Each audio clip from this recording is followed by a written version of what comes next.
Galaxy S7 Active shares a lot of similarities to the normal Galaxy S7, and we'll talk about what those similarities are, but it also has a lot of characteristics that make it different. So I suppose the easiest way to talk about this phone is to talk about what's different and what's still the same.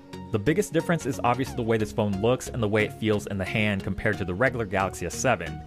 Instead of an all glass and metal design, the S7 Active is made of a rubberized body that's also quite thick and honestly a little bit bulky, but that's usually to be expected when you're dealing with a rugged phone. The corners have been reinforced and are much beefier compared to the rest of the phone, which makes sense since most impacts from drops tend to occur on the corners. The rugged exterior makes the phone military 810G shock resistant against drops, which in layman's terms means this phone can take a pretty big beating. It's not indestructible by any means because you can still break it if you try hard enough, but it's going to be able to withstand your average drop better than most other smartphones. It can take a lot more of them too, which is awesome for people who drop their phones a lot, or you just simply need a phone that isn't so fragile. The best way to describe the S7 Active is that it feels like an S7 inside of a case, and it even has a front lip to protect the screen just like you would get with most cases. The screen is the same 5.1-inch Quad HD AMOLED screen from the regular S7, so it's super vibrant, contrasty, and bright, but unlike the S7, the S7 Active's display is supposedly shatterproof up to 5 feet drops, at least according to Samsung. It's made of Gorilla Glass 4, which we know can break, so shatter resistant is probably the more appropriate term, and it has a plastic layer on top of the glass to make that happen. It's basically just a screen protector, and the biggest downside to this that I wasn't really a fan of is that it scratches super easily. Another difference that you'll find on the S7 Active is the physical hardware buttons. So instead of capacitive keys, you have real tactile buttons for back and recent apps, and they definitely took some getting used to, I'm not gonna lie, but they are very clicky and easy to press.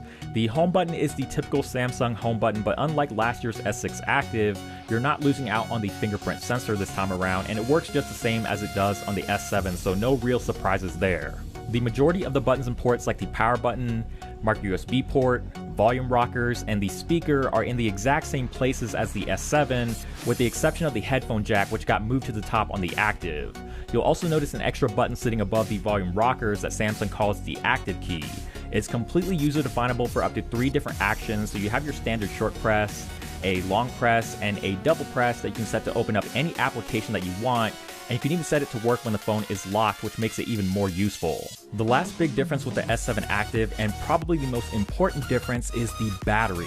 It's got a massive 4,000 mAh battery that's even larger than the S7 Edge's, and if you love the battery life on the S7 Edge, you'll love the battery life on the S7 Active even more. I use this phone pretty heavily with a ton of gaming and hours of YouTube, and I still had a hard time getting this phone to die within a day's worth of usage, which is pretty incredible and definitely not a bad problem to have. It's pretty safe to say that the S7 Active has awesome battery life, and is probably one of the longest lasting phones I've ever used, so I have no doubt that this phone could get a good 2 days on more casual use. As far as everything else goes, it's pretty much identical to the regular S7. It has micro SD card expansion for extra storage, and it's IP68 dust and water resistant, so you can dunk it or submerge it in water and it'll still work just fine.